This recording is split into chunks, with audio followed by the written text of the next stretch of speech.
Salut, c'est dans la poche, confinement deuxième semaine. Aujourd'hui, avec nos rediffusions, on va vous donner quelques idées pour amuser les enfants. Vu les circonstances actuelles, votre émission est suspendue. Nous vous proposons un best-of.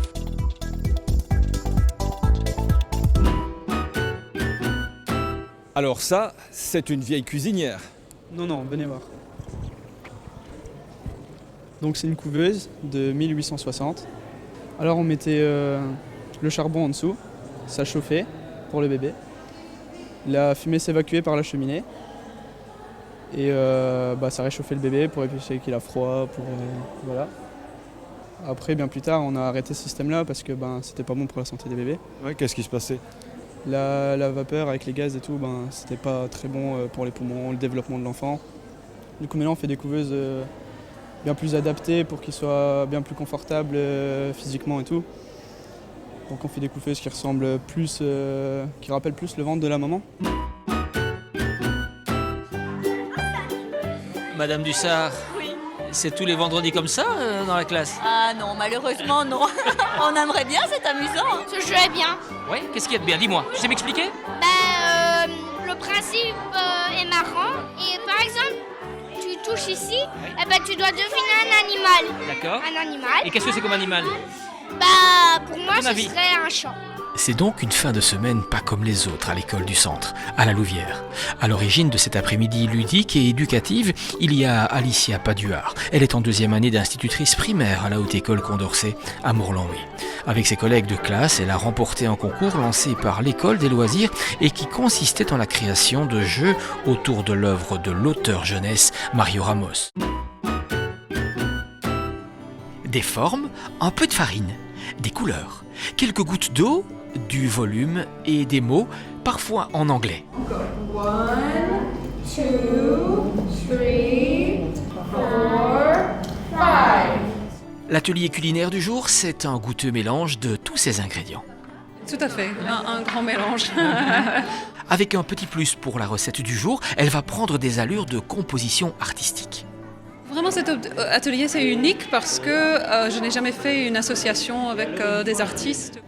La source d'inspiration, c'est l'œuvre d'Emmanuel Selva, candidat au prix du Hainaut en art plastique. C'était un petit exercice de trouver de quelles œuvres on allait pouvoir trouver quelque chose que les enfants pourraient un peu utiliser. Mais une fois qu'on a vu ce travail d'Emmanuel, j'aime bien que les enfants utilisent des mots, les cachets. Et donc, ils veulent toujours s'exprimer au niveau de leur prénom à cet âge-là. Et donc, je trouvais ça chouette de pouvoir se dire, voilà, comme l'artiste, vous allez vous exprimer sur le pain. Le mercredi après-midi, à la ribambelle des mots, on sait s'amuser. Ouais, ça bouge pas mal. Les enfants sont assez réceptifs, ils sont demandeurs, donc que demander de plus, quoi. Mais quand il faut, on sait aussi travailler. Ici, nous allons faire un cadre photo aux couleurs de Noël. Nous allons faire une boule de Noël à pendre dans le sapin. Des cartes de Noël avec des boutons. Une carte de vœux. Et enfin, une couronne de Noël à pendre sur la porte.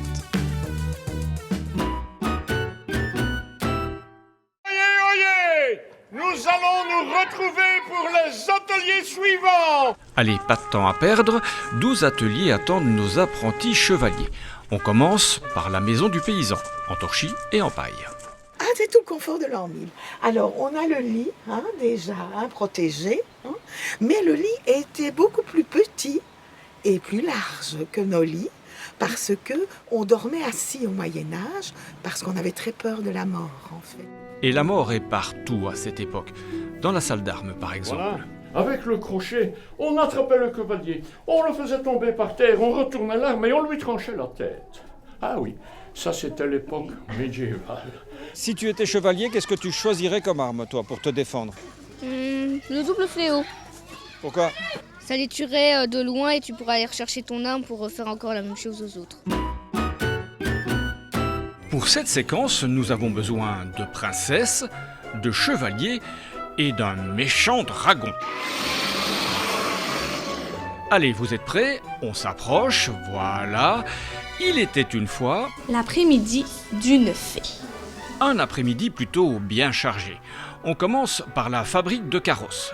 Sans oublier les chevaux. Voilà, après cette journée bien occupée, c'est le moment de passer à table au galop.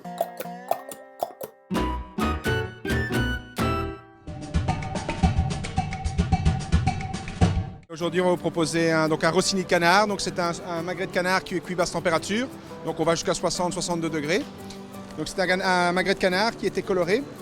C'est-à-dire, on l'a passé à la poêle à une chaleur très vive, sans rien, une poêle sans aucune matière grasse, étant donné que le canard est déjà naturellement gras. Et on l'a ensuite mis sous vide avec un peu de beurre, un peu d'huile de truffe et un peu d'assaisonnement. Et on l'a cuit à basse température à 2 heures à 60 degrés pendant 2 heures. On va ensuite mettre au-dessus un morceau de foie gras cru poêlé, un petit peu de fleur de sel, donc ça c'est l'élément principal du plat. Et en garniture, on a une tartelette avec des légumes de saison qui sont là sur l'assiette.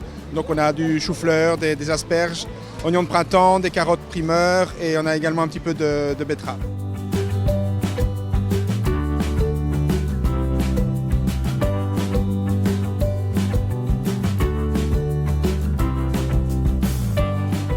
Alors la sauce? Donc la sauce c'est une demi-glace donc c'est des carcasses de canard, ce qu'on appelle une mirepoix, donc carotte oignon, qui est colorée au four avec un peu de concentré de tomate. Et on a rajouté également du bagnoul pour la saveur.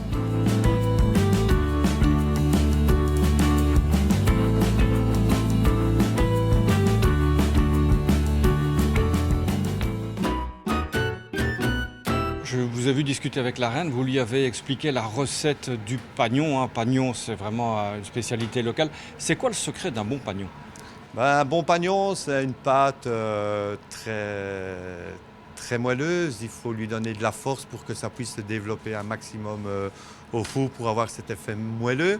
C'est une pâte quand même qui est riche en matière grasse.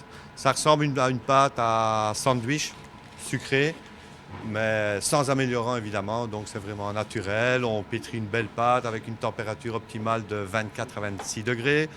On laisse reposer son pâton pendant un quart d'heure, 20 minutes, on le met en platine.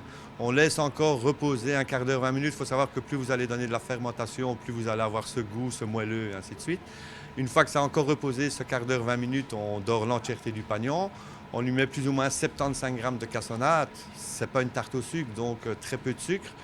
On lui met 4 morceaux de beurre, un filet de crème fraîche et chose très importante dans le pagnon, avant de le garnir de son beurre et de sa crème fraîche, on lui fait des trous avec le bout des doigts pour retrouver tous ces trous qu'on retrouve typiquement dans le pagnon borin. On cuit ça dans un four très chaud à 240 degrés pendant plus ou moins 8 à 10 minutes. Plus vite il est cuit, plus il va être moelleux. Donc c'est très important et en général on le déguste tiède avec une bonne tasse de café. Franchement, c'est un succès phénoménal dans la région. Et on fait une chair de roi. Et on fait une chair de roi, c'est excellent. Les Chinois ont été les premiers à venir en Europe nous proposer leur cuisine et c'est ce qui fait qu'ils ont un petit peu imposé le terme saké à leur alcool. Mais le saké japonais est vraiment une boisson différente. C'est une boisson qui fait entre 12 et 14 degrés.